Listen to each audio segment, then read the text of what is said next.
Nord-Pas-de-Calais est la région du textile par excellence.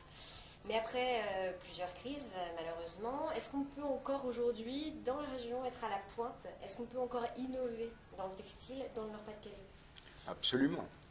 J'en suis tout à fait convaincu. J'ai la chance de pouvoir aller dans les entreprises régionales qui sont parties dans le textile technique. Et à chaque fois, je suis émerveillé de voir d'abord 200 métiers qui travaillent avec des fibres hautement techniques pour des produits qui sont souvent exportés. Il est certain que nous n'avons plus les milliers d'emplois du temps passé. Ceux-là sont partis en Chine ou en Inde. Mais nous avons actuellement des ingénieurs de haut niveau, des doigts de fée pour faire, par exemple, chez Cousin Biotech, des textiles implantables dans le corps humain. Donc on a des savoir-faire extraordinaires. Chez nous, pour Doublet, l'innovation, c'est la culture de l'entreprise. Donc on est en permanence en train de chercher des nouvelles idées. On innove sur le fait d'utiliser du tissu pour faire des nouveaux produits. On va proposer là bientôt un paravent de sécurité pour la gendarmerie qui va permettre de cacher les accidents pour éviter le suraccident. Et là, c'est le savoir-faire du tissu, de la confection, de la soudure, typiquement nos métiers, et n'importe qui pourrait le faire, mais l'idée, la recherche et développement, elle se fait dans le Nord-Pas-de-Calais. Et puis derrière, on continue à travailler, on cherche des nouveaux tissus, on cherche des tissus qui s'impriment différemment, on cherche des tissus qui ont un aspect qui est autre, parce qu'il faut continuer cette recherche fondamentale. On est basé en effet dans le Nord-Pas-de-Calais, on est basé également dans d'autres pays, et on continue à innover, et on continue à gagner des marchés, et que le textile, ça fonctionne, quoi. On peut innover, mais surtout on doit innover. C'est un devoir pour toute entreprise. Donc, nous, chez Anna Hebry, on s'est dit, voilà, on va mettre l'innovation déjà au cœur de la culture d'entreprise, et cette innovation, on va l'appliquer à la fois sur le produit, à travers un style qui est vraiment différent, exclusif, original, et à travers l'approche marketing qui, elle, va créer une sorte de rupture avec ce qui existe sur le marché. Quand on parle à des Français, on parle du Made in Nord-Pas-de-Calais. Donc déjà, c'est un message qui est différent, qui est relativement innovant. Et ensuite, c'est dans le choix des supports. Donc on a fait le choix de beaucoup investir sur le e-marketing. Mais quand je dis beaucoup investir, c'est beaucoup de temps. C'est de l'astuce. Et c'est des choses qui finalement ne coûtent pas très cher. Ce qui fait que quand la confection nous coûte plus cher avec le Made in Nord-Pas-de-Calais, nous, on fait des économies sur les supports marketing qui, eux, sont moins onéreux. Voilà, donc ça, c'est notre innovation à nous. Et puis, il y a une chose qui est très importante, c'est que de plus en plus, le citoyen veut être bien dans sa peau.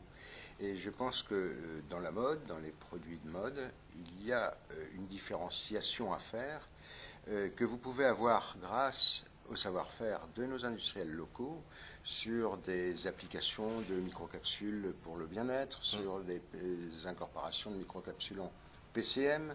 Là, lors de Futex, de présenter des produits rafraîchissants qui, à partir d'une certaine température, vont refroidir le corps.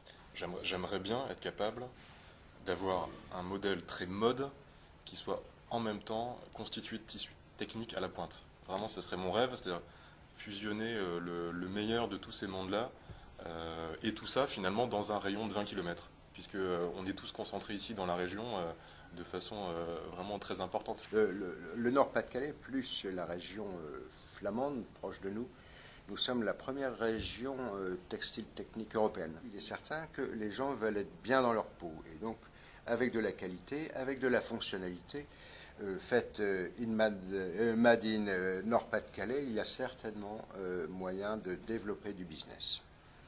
On le voit bien, nos teinturiers français ou amis belges proches de nous sont très innovateurs et on a des pionniers. Quand je vois le nombre de prix que nos industriels ramènent suite aux salons internationaux qu'ils font, c'est surprenant.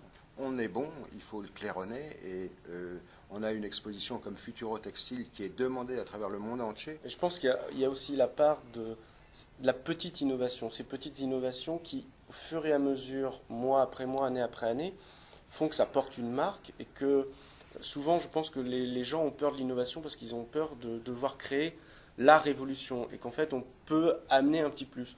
Rentrer dans une logique d'innovation, c'est accepter aussi de faire des petites innovations qui au fur et à mesure vont structurer une marque et vont donner du corps aux produits et vont faciliter la vie du consommateur et du client final, quoi. Enfin, Ouais, ce qu'on est en train de dire, c'est que l'innovation, finalement, c'est accessible à n'importe qui, quels que soient les moyens qu'on a. On n'est pas obligé d'avoir un bureau de recherche et développement avec 12 ingénieurs à temps plein. Non. C'est parfois juste des idées astucieuses, parfois c'est des accidents. Enfin, et c'est souvent le cas dans la mode. Tous les mois, on a une sorte d'accident sur un prototype. À partir de cet accident-là, on a pu développer un produit qui sera, je pense, très beau. Et j'espère qu'il va se vendre. Voilà. C'est ça aussi l'innovation. Bien sûr. Il y a aussi quelque chose qui est utile. Hier, nous recevions Joël de René ici, qui a dit qu'il faut vraiment, dans la formation des jeunes, leur ouvrir les yeux sur la transversalité. C'est-à-dire qu'ils sachent que ce qui se fait en chimie, ce qui se fait dans l'automobile, ce qui se fait dans l'avionique, ce qui se fait en physique, ce qui se fait dans la médecine. On est en train de parler de tissus qu'on est en train de refaire pour reconstituer la peau. Bon, c'est extraordinaire, on ne parlait pas de ça il y a 10 ans. Donc des jeunes capables d'avoir les yeux grands ouverts sur l'innovation pourraient certainement être des vecteurs importants pour des développements de sociétés comme la vôtre, par exemple.